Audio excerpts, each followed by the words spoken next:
সুপ্রিয় শিক্ষার্থীগণ, রাজশাহী কলেজের অনলাইন ক্লাসের ধারাবাহিকতায় আজকে তোমাদের ফিনান্স ব্যাংকিং ও বীমা প্রথম পত্র বিষয়ের নতুন ক্লাসে তোমাদের সকলকে স্বাগত জানাচ্ছি। আমি সিফাতুন নাহার সাইকি, প্রভাষক, হিসাব বিজ্ঞান, রাজশাহী কলেজ, রাজশাহী। আশা করি তোমরা সকলে ভালো আছো এবং সুস্থ আছো।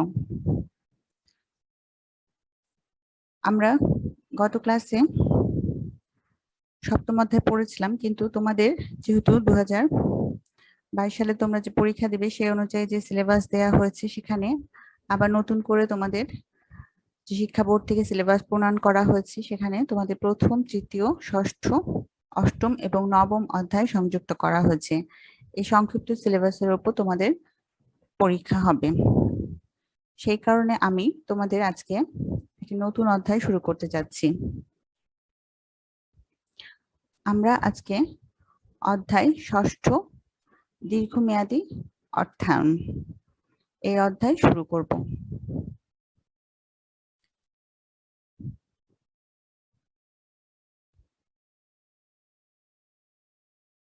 তাহলে প্রথমে আমরা জেনে নেব যে দীর্ঘমেয়াদী অর্থায়নটা কি। সাধারণত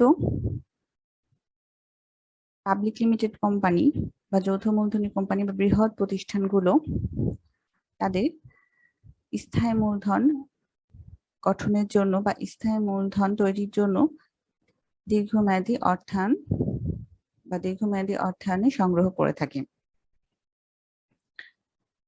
এর নাম দীর্ঘমেয়াদী থেকে বোঝা যাচ্ছে যে এটা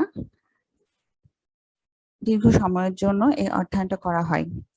সাধারণত 5 বছর বা তার অধিক সময়ের জন্য এই অর্থায়নটা করা হয়, দীর্ঘমেয়াদী অর্থায়ন। এবং এই বৃহৎ প্রতিষ্ঠানগুলো এই অর্থায়ন তাদের স্থায়ী সম্পত্তি ক্রয় বা দীর্ঘমেয়াদী কোনো ভবিষ্যৎ যদি পরিকল্পনা বাস্তবায়ন কিংবা তাদের যে ব্যবসায় সম্প্রসারণ বা যারা নতুন প্রতিষ্ঠান বা ব্যবসায় প্রতিষ্ঠান স্থাপন করতে চাচ্ছে, তাদের জন্য এই দীর্ঘমেয়াদী অর্থায়ন খুবই গুরুত্বপূর্ণ একটি বিষয়। এটাকে কিন্তু শুধু দীর্ঘমেয়াদী অর্থায়ন, এটা একটা দীর্ঘমেয়াদী ঋণও বলা হয়ে থাকে।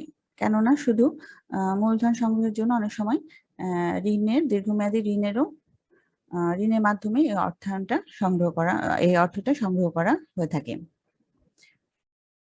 তাহলে আমরা বলছি যে এই ব্যবসা প্রতিষ্ঠান, নতুন ব্যবসা প্রতিষ্ঠান স্থাপন, যেমন নতুন নতুন ব্যবসা প্রতিষ্ঠান স্থাপন এবং যে বিদ্যমান ব্যবসা প্রতিষ্ঠান রয়েছে সেটার কি সুষমকরণ, সম্প্রসারণ বা প্রতিস্থাপন বা আধুনিকীকরণ বা অন্য কোনো উন্নয়ন বা যদি আরো ভবিষ্যৎ কোনো পরিকল্পনা থেকে থাকে, সেটা বাস্তবায়নের জন্য কি করা হয়, দীর্ঘমেয়াদী অর্থায়নের প্রয়োজন হয়।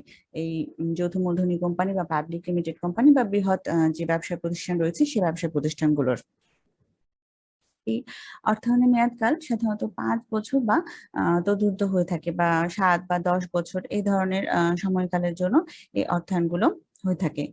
এই অর্থায়নে কিন্তু প্রধান উৎসটা কিন্তু প্রতিষ্ঠানের কি নিজস্ব তহবিল, অর্থাৎ মূলধন তহবিল, যেটা প্রতিষ্ঠান কি করে, শেয়ার বিক্রয়ের মাধ্যমে বা যে প্রতিষ্ঠানের মালিকরা কিন্তু নিজস্ব যে অর্থ থাকে বা নিজস্ব উৎস থেকে কিন্তু এই মূলধনটা সংগ্রহ করে অর্থায়নের যে অর্থ লাগবে, যে পরিমাণ টাকা লাগবে, সেটা সংগ্রহ করে সেটা যোগান দেয় ব্যবসা প্রতিষ্ঠানে। এছাড়া ঋণপত্র বিক্রির মাধ্যমেও কিন্তু এই দীর্ঘমেয়াদী অর্থায়নের অর্থের যোগান সংগ্রহ করা হয়। আবার যে বিভিন্ন যে আর্থিক প্রতিষ্ঠান রয়েছে, যারা বিভিন্ন প্রতিষ্ঠানে কি করে, বিনিয়োগ করে বা অর্থ লগ্নকারী প্রতিষ্ঠান হিসাবে অর্থ ধার হিসেবে দেয়, সেই প্রতিষ্ঠানগুলোর কাছ থেকেও কিন্তু ঋণ সংগ্রহের মাধ্যমে এই দীর্ঘমেয়াদী অর্থায়নের ব্যবস্থা করা হয়। এবং এই অর্থ সংস্থানের জন্য ঋণ গ্রহীতাকে কিন্তু ঋণ গ্রহণের সময় কি করা হয়, জামানত বা বন্ধক প্রদান করতে হয়।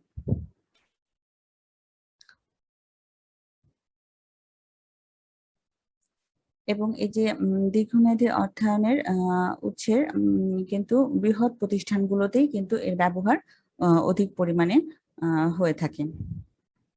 এক্ষেত্রে দীর্ঘমেয়াদী অর্থের প্রয়োজনীয়তা নির্ধারণ, এর যে প্রয়োজনীয় অর্থ যে উৎস থেকে স্বল্প ব্যয়ে সংগ্রহ করা যাবে। মানে যে উৎস থেকে সংগ্রহ করতে সবচেয়ে কম খরচ হবে সেই উৎসটা নির্ধারণ করতে হবে এবং সেখান থেকে অর্থ সংগ্রহ বা দীর্ঘমেয়াদী অর্থায়নের ব্যবস্থা করতে হবে। তাহলে প্রতিষ্ঠানের সাফল্য অর্জনে আ বা প্রতিষ্ঠানের সাফল্য অর্জনটা ধারাবাহিকতা বজায় থাকবে। তাহলে বলা যায় যে দীর্ঘমেয়াদী প্রয়োজন মেটানোর জন্য যে ব্যবসা প্রতিষ্ঠানগুলো দীর্ঘমেয়াদী অর্থায়ন করে থাকে এবং এই প্রতিষ্ঠানগুলো কি সাধারণত শেয়ার বিক্রয় বা ঋণপত্র বিক্রি বা অন্যান্য যে অর্থলগ্নকারী প্রতিষ্ঠান এদের কাছ থেকে কি করে অর্থ সংগ্রহ করে এই দীর্ঘমেয়াদী অর্থায়নের ব্যবস্থা করে থাকে এবং এই দীর্ঘমেয়াদী অর্থায়ন কিন্তু এই যে বড় বড় যে ব্যবসা প্রতিষ্ঠান রয়েছে এই প্রতিষ্ঠানের সাফল্যের জন্য কিন্তু একটি খুবই গুরুত্বপূর্ণ বিষয়। তাহলে আমরা জানলাম যে দীর্ঘমেয়াদী অর্থায়নটা কি। সাধারণত এটা স্থায়ী মূলধন হিসেবে ক্রয় করা হয় এবং যে এটা প্রতিষ্ঠানের ১ম এ যখন একটা প্রতিষ্ঠান শুরু করা হয় ব্যবসা প্রতিষ্ঠান তখন কিন্তু অনেকগুলো স্থায়ী সম্পত্তি ক্রয় বা প্রতিষ্ঠানের বিভিন্ন যে সংস্থাপন ব্যয় রয়েছে এগুলার জন্য কিন্তু দীর্ঘমেয়াদী অর্থায়নের প্রয়োজন। স্থায়ী সম্পত্তি যেমন একটা ভূমি ক্রয় করতে হবে, সেই ভূমির উপর দালান কোঠা নির্মাণ করতে হবে, সেখানে আসবাবপত্র রাখবে, উৎপাদনকারী প্রতিষ্ঠান হলে সেখানে মেশিন স্থাপন করতে হবে বা চলমান কোনো প্রতিষ্ঠানও যদি হয়ে থাকে তাহলে নিত্য নতুন প্রতিযোগিতামূলক বাজারে টিকে থাকার জন্য যে নিত্য নতুন যে পণ্য উৎপাদনের জন্য নতুন নতুন প্রযুক্তি গ্রহণ করতে হবে এবং সেই গ্রহণের জন্য কিন্তু নতুন নতুন মেশিন স্থাপন করতে হবে। এগুলোর যে খরচ এগুলো কিন্তু দীর্ঘমেয়াদী অর্থায়ন ছাড়া সম্ভব নয়। এজন্য বড় বড় ব্যবসা প্রতিষ্ঠানগুলোর দীর্ঘমেয়াদী অর্থায়নে খুবই আ আ সেই প্রতিষ্ঠানগুলোর জন্য তাৎপর্য বহন করে। এর গুরুত্ব অপরিসীম।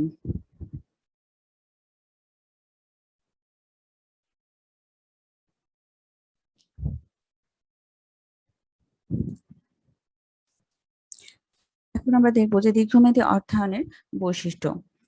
আমরা জানি যে দীর্ঘ সময়ের জন্য যে ব্যবসা বিনিয়োগের জন্য যে তহবিল বা মূলধন সংগ্রহ করা সেটাই আমরা দীর্ঘমেয়াদী অর্থায়ন আমরা জেনেছি। এর কিছু বৈশিষ্ট্য রয়েছে সেগুলো আমরা এখন দেখে নিই যে তহবিলের আকার। এই ১ম ও প্রধান বৈশিষ্ট্য হচ্ছে যে এর তহবিলের আকার বড় হতে হবে। কেননা আ যখন ব্যবসায় প্রতিষ্ঠান নের জন্য স্থায়ী সম্পদ বা যেকোনো আ বড় বিনিয়োগের ক্ষেত্রে যে অনেক অর্থের প্রয়োজন হয় যেমন দালান কোঠা, ভূমি, যন্ত্রপাতি ইত্যাদি সবকিছুর জন্য কিন্তু আ বড় অর্থায়নের প্রয়োজন হয়। তহবিলের মেয়াদকাল। আমরা জানি যে এটা দীর্ঘমেয়াদী অর্থায়নে সর্বনিম্ন ৫ বছর হতে হবে অর্থায়ন। এর মেয়াদকাল কিন্তু এর তদুর্ধ্ব হতে পারে ৫ বছর বা তার বেশি যেমন ৭ বছর, ১০ বছর এরকম হতে পারে। এরপর তহবিলের ব্যবহার।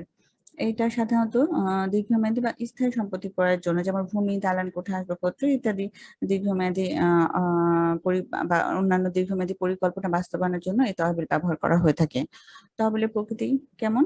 এর মাধ্যমে কিন্তু দেশি বিদেশি উভয় মুদ্রায় কিন্তু এটা অর্থায়ন করা যাবে। কারণ আমদানি রপ্তানি যে ব্যবসা রয়েছে সেক্ষেত্রে কিন্তু দেশীয় মুদ্রার পাশাপাশি বিদেশি মুদ্রা ব্যবহার করা হয়ে থাকে। জামানত। দীর্ঘমেয়াদী অর্থায়নে কিন্তু জামানত প্রয়োজন হয়। কেননা যদি যেহেতু অনেক অর্থ এখান থেকে ঋণের মাধ্যমে সংগ্রহ করে, ঋণ দানকারী প্রতিষ্ঠান কিন্তু জামানত চাইবে। আ সে যেন পরবর্তীতে তার বিপদে সে জামানতটা বিক্রি করে অর্থ সংগ্রহ করতে আ সুবিধা হয়। এরপর পরিশোধ পদ্ধতি।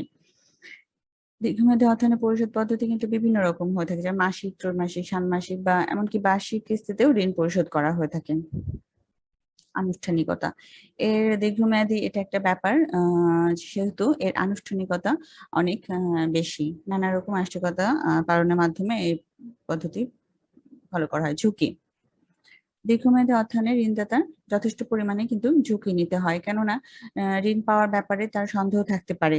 আ এইজন্য একটা আ জামানতের ব্যবস্থা করা হয়ে থাকে। নমনীয়তা।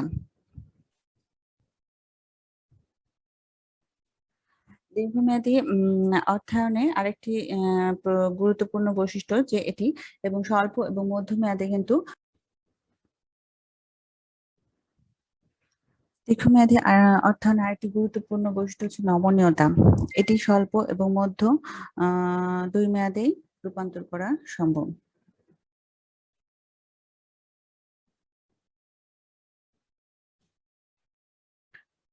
নিয়ন্ত্রণ। দীর্ঘমেয়াদী আরেকটি বৈশিষ্ট্য হচ্ছে নিয়ন্ত্রণ ব্যবস্থা। যেহেতু ঋণদানকারী প্রতিষ্ঠানে নানা রকম শর্ত থাকে এবং এই শর্তগুলোর কারণে কিন্তু ঋণ গ্রহণকারী প্রতিষ্ঠান তার যে অর্থায়নের বা নানা রকম যে ব্যবস্থাপনাগত নিয়ন্ত্রণ রয়েছে সেটা অনেক সময় করতে ব্যর্থ হয়ে থাকে। এরপর হচ্ছে দীর্ঘমেয়াদী অর্থ সংস্থানের প্রয়োজনীয়তা। দীর্ঘমেয়াদী অর্থ সংস্থান বা দীর্ঘমেয়াদী অর্থায়ন একটা প্রতিষ্ঠানের জন্য খুবই গুরুত্বপূর্ণ বিষয়, সেটা আমরা জানি। সাধারণত বৃহৎ প্রতিষ্ঠানগুলো তাদের যে স্থায়ী সম্পত্তি বা যে শুরু বা প্রতিষ্ঠান স্থাপনের জন্য যে অর্থায়নের একটা বড় অর্থায়নের প্রয়োজন হয় সেটা দীর্ঘমেয়াদী অর্থ সংস্থানের মাধ্যমেই করে থাকে। এজন্য যৌথ মূলধনী কোম্পানি বা বৃহৎ প্রতিষ্ঠানগুলোর জন্য এই দীর্ঘমেয়াদী অর্থ সংস্থানের প্রয়োজনীয়তা অনস্বীকার্য। আমরা এখানে দেখব যে কিছু যে প্রয়োজন রয়েছে সেটা, যেমন প্রাথমিক খরচ। যেকোনো প্রতিষ্ঠানে প্রথমে স্থাপনের সময় কিছু প্রাথমিক খরচ হয়ে থাকে। সেই খরচগুলো মিট আপ করার জন্য কিন্তু দীর্ঘমেয়াদী অর্থ সংস্থানের প্রয়োজন রয়েছে। যেমন অগ্রিম ব্যয়, ভূমি উন্নয়ন বা রেজিস্ট্রেশন ফি, যে বিভিন্ন আইনি যে খরচগুলো রয়েছে সেই খরচগুলো কিন্তু এই অর্থ সংস্থানের মাধ্যমেই হয়ে থাকে। স্থায়ী খরচ। প্রতিষ্ঠান শুরুর সময় কিছু স্থায়ী সম্পত্তি স্থাপন বা স্থায়ী সম্পত্তি ক্রয়ের জন্য কিছু বড় বড় খরচ রয়েছে, যেমন জমি ক্রয়, সেখানে ইমারত নির্মাণ বা দালান কোঠা নির্মাণ, আসবাবপত্র ক্রয়, মেশিন স্থাপন, আবার রাস্তা তৈরি, জেনারেটর স্থাপন ইত্যাদি বিভিন্ন নির্মাণ কাজের জন্য কিন্তু দীর্ঘমেয়াদী অর্থ সংস্থানের প্রয়োজন রয়েছে। আনুষঙ্গিক খরচ। কোনো প্রতিষ্ঠান স্থাপনের পর কিছু আনুষঙ্গিক খরচ রয়েছে, যেমন সংস্থাপন ব্যয়, উপরিব্যয়, অগ্রিম ভাড়া ইত্যাদি যে খরচগুলো রয়েছে সেগুলো কিন্তু দীর্ঘমেয়াদী অর্থায়নের মাধ্যমেই করা হয়ে থাকে। দীর্ঘমেয়াদী পরিকল্পনা। ব্যবসা প্রতিষ্ঠানে নানা রকম দীর্ঘমেয়াদী পরিকল্পনা রয়েছে, যেমন বিনিয়োগ সিদ্ধান্ত, স্থায়ী সম্পত্তি ব্যবস্থাপনা। এই পরিকল্পনাগুলোর জন্য কিন্তু দীর্ঘমেয়াদী অর্থায়ন প্রয়োজন হয়। উৎকৃষ্ট মানের পণ্য ও সেবা। এখন বর্তমান বাজারের যুগ হচ্ছে প্রতিযোগিতামূলক বাজারের যুগ। এই প্রতিযোগিতায় টিকে থাকতে হলে কিন্তু ক্রেতা সাধারণকে উন্নত মানের পণ্য বা সেবা প্রদান করতে হবে, এবং এই জন্য কিন্তু ক্রেতা সাধারণের আয়, রুচি এই সবকিছু উপর নির্ভর করে তাদের পণ্যের মান উন্নয়ন করতে হবে, এবং এই পণ্য বা সেবার মান উন্নয়নের জন্য কিন্তু নানা রকম ডিজাইন, ফ্যাশন বা সেবার যে মান উন্নয়ন রয়েছে সেগুলো করতে হবে। সেজন্য কিন্তু দীর্ঘমেয়াদী অর্থ সংস্থানের প্রয়োজন রয়েছে। ব্যবসায় সম্প্রসারণ। উৎপাদনকারী প্রতিষ্ঠানের বিভিন্ন প্রকল্পগুলো আধুনিকীকরণ এবং সম্প্রসারণের জন্য কিন্তু প্রচুর অর্থের প্রয়োজন রয়েছে। এজন্য দীর্ঘমেয়াদী অর্থায়ন খুবই গুরুত্ব বহন করে। স্থায়ী সম্পত্তি ক্রয়। প্রতিষ্ঠানে নানা রকম স্থায়ী সম্পত্তি, যেমন কলকব্জা, যন্ত্রপাতি, দালান কোঠা এবং অন্যান্য যে সাজ সরঞ্জাম বা প্রয়োজনীয় যে অন্যান্য স্থায়ী সম্পত্তি রয়েছে, ভূমি, এগুলো ক্রয়ের জন্য কিন্তু একটা বড় অ্যামাউন্ট লাগবে, এবং সেটা দীর্ঘমেয়াদী অর্থায়নের মাধ্যমেই সেই প্রয়োজনটা মিট আপ করা সম্ভব। এরপর আমরা দেখবো যে দীর্ঘমেয়াদী অর্থায়নের উৎস সমূহ, যে কোথায় থেকে দীর্ঘমেয়াদী, কোন কোন উৎস থেকে দীর্ঘমেয়াদী অর্থায়ন সংগ্রহ করা হয়। আমরা জানি যে দীর্ঘমেয়াদী অর্থায়নের দুইটি উৎস রয়েছে, একটি অভ্যন্তরীণ উৎস এবং আরেকটি হচ্ছে বাহ্যিক উৎস। অভ্যন্তরীণ উৎস যে প্রতিষ্ঠানের অভ্যন্তরীণ যে উৎসগুলো থেকে সংগ্রহ করা হয় সেটা অভ্যন্তরীণ উৎস, যেমন কোম্পানির নিজস্ব মূলধন এবং মুনাফার সঞ্চিতি অংশ। এটা কিন্তু সংগ্রহ করতে কোনো আনুষ্ঠানিকতা প্রয়োজন হয় না। এর মধ্যে আছে যে নিজস্ব মূলধন, যে কোম্পানি যে প্রাথমিকভাবে যে কোম্পানির উদ্যোক্তারা যে মূলধন নিয়ে আসে সেটাই নিজস্ব মূলধন বা অভ্যন্তরীণ একটা উৎসের একটা বড় উৎস। এটা কিন্তু শেয়ার বিক্রির মাধ্যমে সংগ্রহ করা হয়। এই অভ্যন্তরীণ এই উৎসটা, শেয়ার বিক্রির মাধ্যমে যে মূলধনটা, এটা কিন্তু পরবর্তীতে বাহ্যিক উৎসতেও রূপান্তরিত হয়ে যায়। এরপর হচ্ছে সংরক্ষিত মুনাফা। কোনো প্রতিষ্ঠানের নিট লাভের যে অংশ লভ্যাংশ হিসেবে শেয়ার মালিকদের মধ্যে নগদে বন্টন না করে কি করা হয়, আলাদাভাবে সংরক্ষণ করা হয়। সেই অবন্টিত অংশটাই কি, সংরক্ষিত মুনাফা। এই সংরক্ষিত মুনাফা ব্যবসায় প্রতিষ্ঠানের সম্প্রসারণে কি কাজে ব্যবহৃত হয়। অবচয়। কোম্পানি দালান কোঠা, যন্ত্রপাতি, আসবাবপত্র ইত্যাদি সম্পত্তি করে একবার অর্থ ব্যয় করে তা অনেক বছর কি করে, সেটা সুবিধা পেয়ে থাকে। এজন্য কিন্তু এই সম্পত্তিগুলোর জন্য কিন্তু তাকে প্রতি বছর অবচয় কাটতে হয় এবং এই অবচয়টা কিন্তু অপচয়ের জন্য কিন্তু নগদ অর্থ ব্যবহার করা হয় না। সুতরাং নতুন সম্পত্তি যদি ক্রয় না করা পর্যন্ত অপচয় তহবিলের টাকা কিন্তু অভ্যন্তরীণ উৎস হিসেবে ব্যবহার করা যায়। Bonus share. কোম্পানির শেয়ার হোল্ডারদের লভ্যাংশ সাধারণত কি করা হয়, নগদ অর্থে প্রদান করা হয়। মুনাফার একাংশ লভ্যাংশ বন্টন না করে কিন্তু জমা রাখা হয়। কোম্পানি সম্প্রসারণ বা উন্নয়নের কোনো পরিকল্পনা থাকলে বিদ্যমান শেয়ার হোল্ডারদের নগদ লভ্যাংশ না দিয়ে কিন্তু এই লভ্যাংশেরই যদি সমপরিমাণ অংশ অর্থাৎ সমপরিমাণ অংশের যদি অর্থমূল্যের শেয়ার তাদেরকে দেয়া হয়, সেই শেয়ার সংখ্যা তখন কি হয় যে বৃদ্ধি পাবে। কিন্তু যে লভ্যাংশটা দেয়া হচ্ছে না নগদে, সেটা কিন্তু কোম্পানিতে কি মূলধন হিসেবে, মূলধন তহবিলে থেকে যাচ্ছে বোনাস শেয়ার হিসাবে। এই বোনাস শেয়ার থেকে কিন্তু এটা একটা কোম্পানির যেহেতু অভ্যন্তরে থাকছে মূলধন তহবিলের মধ্যে, সেটা একটি কি দীর্ঘমেয়াদী অর্থায়নের অভ্যন্তরীণ উৎস।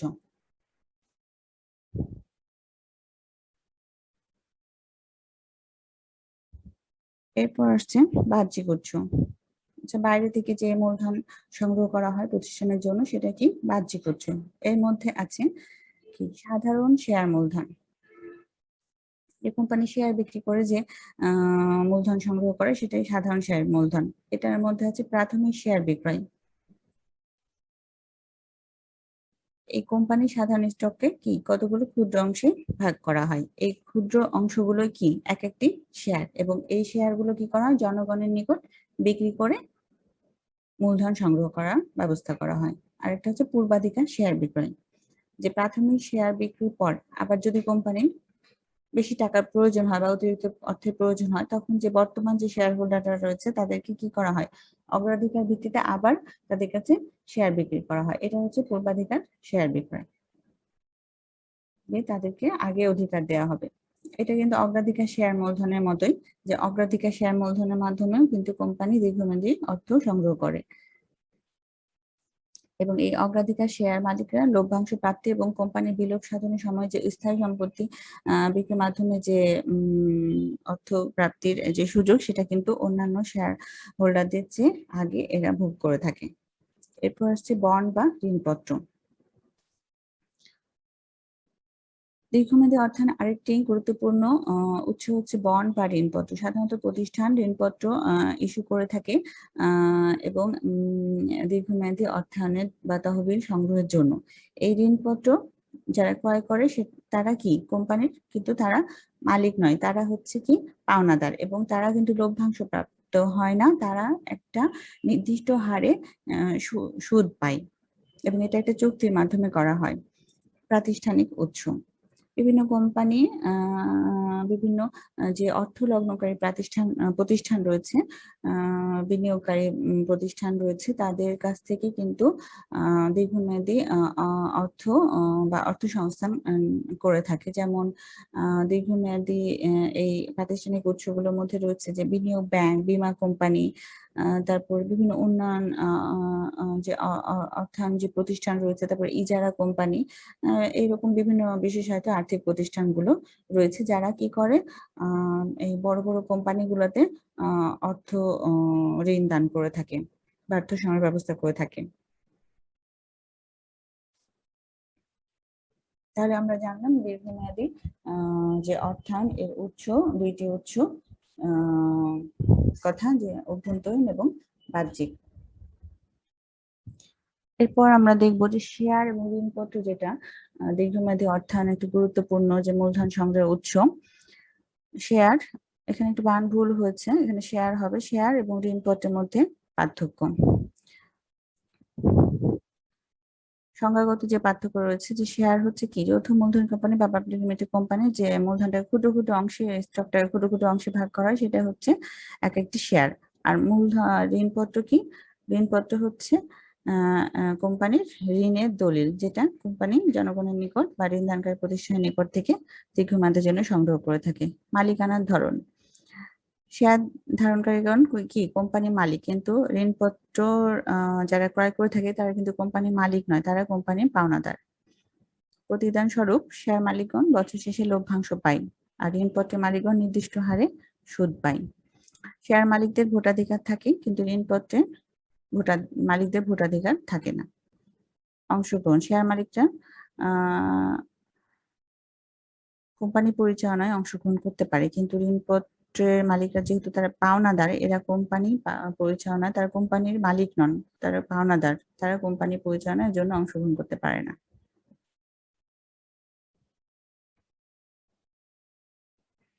এরপর আসছে বন্ডের ধারণা। বন্ড বা ঋণপত্র, তাহলে আমরা এখন জানবো যে বন্ড কি। বন্ড বা ঋণপত্র একই কথা, এটা হচ্ছে এক ধরনের দলিল, অর্থাৎ ঋণের দলিল, যার মাধ্যমে কিন্তু ঋণ করে থাকে কোম্পানিগণ। এটা ঋণপত্র ইস্যুর মাধ্যমে জনগণের নিকট থেকে বা বিভিন্ন ঋণ দানকারী প্রতিষ্ঠানের নিকট থেকে বৃহৎ কোম্পানিগুলো যে দীর্ঘমেয়াদী তহবিল সংগ্রহ করে থাকে, সেটাই হচ্ছে ঋণপত্র। এবং এই ঋণপত্র কিন্তু একটা চুক্তির মাধ্যমে হয়ে থাকে, এবং এই চুক্তিতে ঋণ গ্রহণকৃত অর্থের পরিমাণ, ঋণ পরিশোধের সময়, সুদের হার, এসব কিছু উল্লেখ থাকে।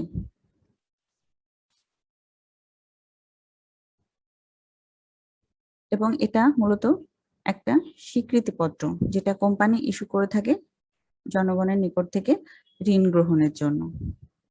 সাধারণত শেয়ারের ন্যায় ঋণপত্রকেও কিন্তু সমান ক্ষুদ্র অংশে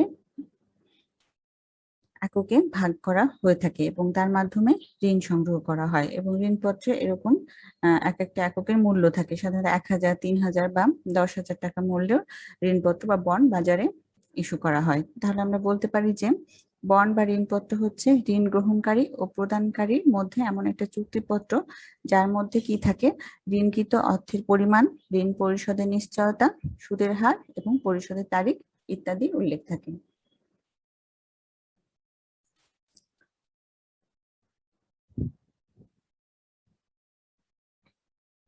এরপর আমরা দেখব যে বন্ডের বৈশিষ্ট্য, অর্থাৎ ঋণপত্র বা ঋণ দলিলের কিছু শর্তাবলী বা বৈশিষ্ট্য রয়েছে, সেগুলো আমরা এখন জানবো। ঋণের দলিল। বন্ড কি? একটা ঋণের দলিল, এবং হস্তান্তরের মাধ্যমে মালিকানা কিন্তু হস্তান্তর করা হয়। এই দলিলে কিন্তু ঋণের পরিমাণ, ঋণ পরিশোধের নিশ্চয়তা, পরিশোধের সময়কাল এবং সুদের হার ইত্যাদি উল্লেখ থাকে। আমরা বন্ড ধারণার সময় আমরা জেনেছি এটা। সময়কাল, ঋণপত্র পরিশোধে একটা নির্দিষ্ট সময় থাকে, উক্ত যে নির্দিষ্ট সময়, এটাকে পরিপক্ক সময় বলা হয়। এই সময়ের মধ্যে কিন্তু ঋণপত্রে বা বন্ডের টাকা পরিশোধ করতে হয়। কিছু কিছু বন্ডে একই সময় পরিপক্ক হয় বলে একসাথে ঋণের সম্পূর্ণ টাকা পরিশোধ করতে হয়। আবার কিছু কিছু বন্ডে কি হয়, কিছু শর্ত থাকে, যেটা কিস্তির মাধ্যমেও কিন্তু ঋণের টাকাটা বা অর্থাৎ বন্ডের টাকাটা পরিশোধ করা যায়। অর্থাৎ একবারেও দেওয়া যায়, আবার কিস্তিতেও ঋণের টাকা পরিশোধ করা যায়। একক মূল্য, প্রতিটি বন্ড যেহেতু শেয়ারে বিভক্ত বা এককে বিভক্ত, সেই এককে কিন্তু এক একটা মূল্য থাকে, এবং শেয়ারের মতোই এটাও 1000, 3000 বা 10,000 টাকা কিন্তু একক মূল্যে বন্ড বাজারে কোম্পানিগুলো ইস্যু করে থাকে। ভোটাধিকার, ঋণপত্রে ধার করা কোম্পানির যে যারা ধার ধার প্রদান করে কোম্পানিকে, সেহেতু তারা কোম্পানির পাওনাদার, এক্ষেত্রে তারা মালিক না। এজন্য কোম্পানির যে পরিচালনা যে ভোট রয়েছে, ভোট ব্যবস্থা, তাদের কোনো ভোটাধিকার নেই, এবং তারা কোম্পানি পরিচালনাতেও অংশগ্রহণ করতে পারে না। জামানতযুক্ত, জামানতবিহীন। ঋণপত্র দুই ধরনের হতে পারে, জামানতযুক্ত এবং জামানতবিহীন। সাধারণ ঋণপত্র কিন্তু জামানতবিহীন ঋণপত্রই হয়ে থাকে, কিন্তু বন্ধকি ঋণপত্রগুলো কি, জামানতযুক্ত ঋণপত্র হয়।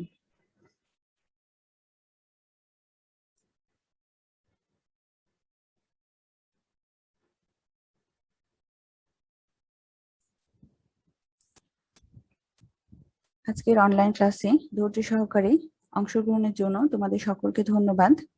তোমরা সকলে সুস্থ থাকো, নিরাপদে থাকো, স্বাস্থ্যবিধি মেনে চলো। দেখা হবে আগামী ক্লাসে।